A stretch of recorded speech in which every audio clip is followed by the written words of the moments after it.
जय मां भवानी। सबसे पहले हम बात करते हैं राजपूतों की उत्पत्ति की।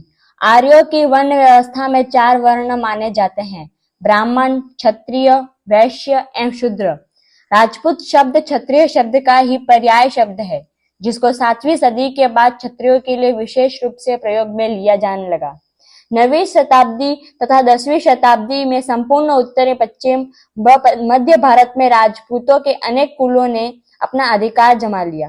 क्षत्रिय शब्द की जगह राजपूत शब्द को देखकर विदेशी इतिहासकार, जो कि क्षत्रिय जाति की उत्पत्ति या संस्कृति से अनजान थे, उन्होंने क्षत्रियों की उत्पत्ति या संस्कृति की कल्पनाएं उत्पन्न कर ज्ञान की अभाव में अपने विभिन्न मत दिए, जिनको भारतीय इतिहासकारों ने नकार दिया। अध्ययनशील परिसर में एवं शोधपूर्ण भारतीय इतिहासकारों के अनुसार राजपूतों की उत्पत्ति वैदिक क्षत्रियों से मानी जाती है। महाभारत तथा रामायण के चंद्रवंशी तथा सूर्यवंशी राजा थे, उन्हीं के वंशज आज राजपूत हैं। राजपूत शब्द संस्कृति के राजपुत्र शब्द का अपभ्रंश है, जो कि राजकुल के वंशजों के लिए उपयुक्त होता था। भारतीय ग्रंथों में भी राजपुत्र शब्द का उल्लेख राजाओं के राजकुमारों के लिए मिलता है। विद्वान पाणिनि तथा महापंडित चाणक्य ने अपने धर्म शास्त्रों में क्षत्रियों के लिए राजपुत्र शब्द का प्रयोग किया है, जिसके कुछ उदाहरण श्लोक में दिख रहे हैं आपको। तथा बाणभट्ट ने हर्षचरित में क्षत्रिय सैनिकों के लिए राजपुत्र शब्द का प्रयोग किया है, और इन्हीं प्राचीन क्षत्रियों को राजपुत्र से हिंदी में राजपूत कहा गया। प्राचीन क्षत्रिय राजवंश भी अपने आप को राजपूत ही कहा करते थे। इस प्रकार राजपूत शब्द का प्रयोग प्राचीन काल से ही होता आ रहा है। भारतीय इतिहास में 7वीं सदी से 12वीं सदी तक के काल को राजपूत काल कहा जाता है, क्योंकि इस समय संपूर्ण आर्यवर्त पर राजपूतों का शासन था। इसके अलावा 12वीं-13वीं सदी की रचनाओं में भी राजपूत तथा रजपूत शब्द का प्रयोग किया गया है।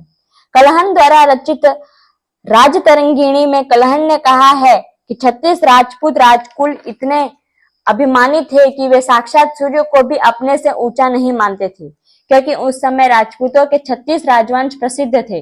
डॉक्टर गौरीशंकर ओझा, सीवी वैद आदि भारतीय विद्वानों के अनुसार भी राजपूत प्राचीन आर्य क्षत्रिय के वंशज हैं। अब बात करते हैं राजपूतों के प्राचीन 36 राजवंश के बारे में।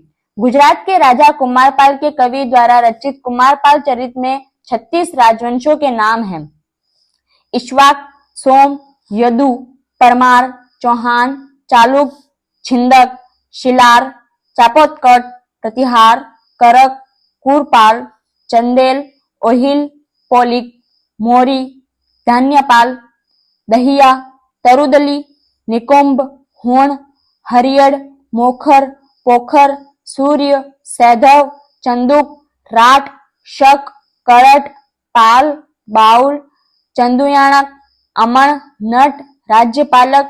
लेकिन इन वंशों में उस समय के कई बड़े वंश के नाम नहीं मिले, इसलिए पृथ्वीराज रासों तथा अन्य सभी इतिहासकारों के अनुसार प्राचीन 36 राजवंश थे: ककुथ, राठौड़, गोहिलपुत, हुल, प्रतिहार, परिहार, चौहान, देवरा, कमाश, निकुंभवर, चालुक्य, तोमर, गुहिल, गरुआ, कलचूरी, रोसजूत, परमार, चापोत्कट, यदुवंशी, योतिक, मकवान, शिलाहर, चंदेल, गौड़, कारटपाल, टांक, दहिया, दाहिमा, अबियार, सैंधव, राजपाल, कोटपाल, हरितट, मठ, धान्यपालक, अनिग।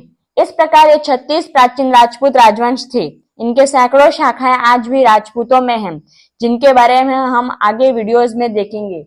यदि इस वीडियो ने आपको प्रेरित किया हो तो इस वीडियो को जन जन तक पहुंचाएं और हमारे चैनल नवयुग मंडल मेवाड़ को सब्सक्राइब और फेसबुक पर फॉलो करें। धन्यवाद।